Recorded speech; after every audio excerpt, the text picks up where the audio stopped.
கொச்சு மேல ரெண்டு வச்சு விட்டுன்னு வச்சுக்க கம்மனு நானா தானே அறுத்த விட்டுருவேன். சரிங்களா நான் கறக்குறேன்.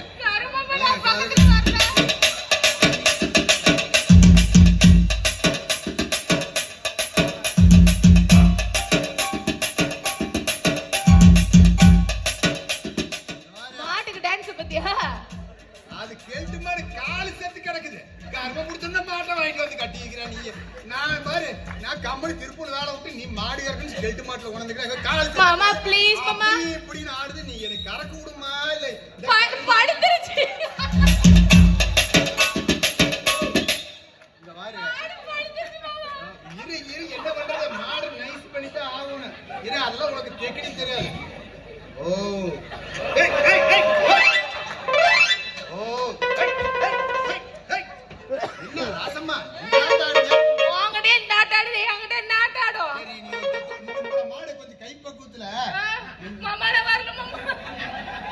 கைப்பக்குவத்துல தொட்டினா நின்னுக்கோ. தொட்டினா நின்னுக்க. அது கொஞ்சம் வாசம் புடிச்சுனாவே நிக்கும். அது வாசம் அட பாத்திய அடா ஒத்தக்கா சிரிக்காதீங்க. பொம்பளைகளே பேசி பீச்சுக்கிட்டு இருக்கிற மாட்டுல போய் ஆம்பளை பீச்சுனா என்ன பண்ண கை பதம் மாறும்ல. அதனால நீ கொஞ்சம் நீவி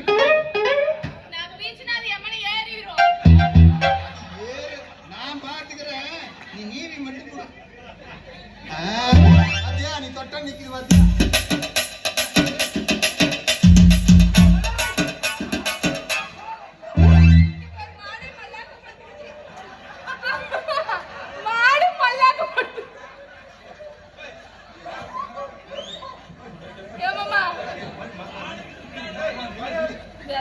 என்ன ஒரு அடியாய் மாமா, இதெல்லாம் ஒரு கூத்து.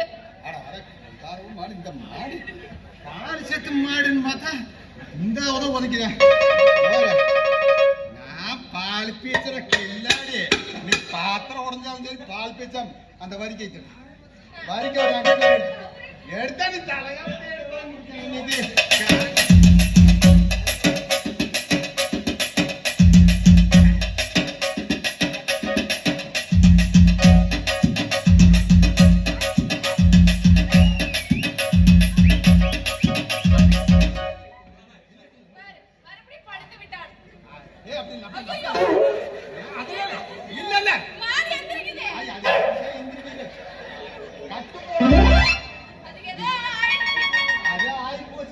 வெடி நாசமா போச்சு. போ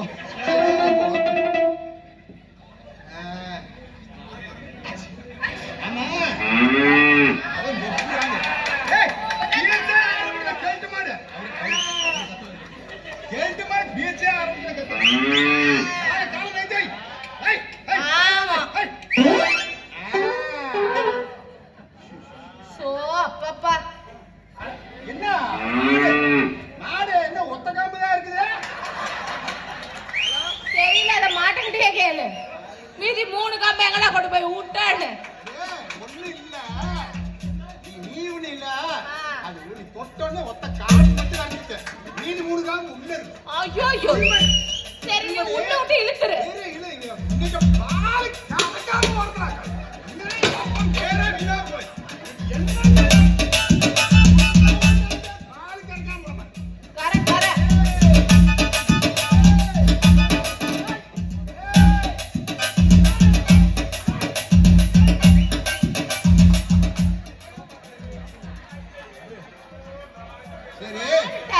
மாமா நீ கரண கலர்ல மாடு எப்படி கத்துது பாரு. அது காம்பு வலிக்குது. அதுக்கு வா போயலாம். போயலாங்கறியா? ஆமா அது கூட நம்மளால ஒத்த காம்பு 1/2 லிட்டர் கறந்தா தானே காலையில நம்ம கறக்கணும். ஐயோ ஒரு 100 கிராம் கூட அவனுக்கு வேணாம். வா சரி கெல்ட்டு மாடு வெடி இருக்க செத்தாலும் செத்துரு அடிச்சு கொன்னே.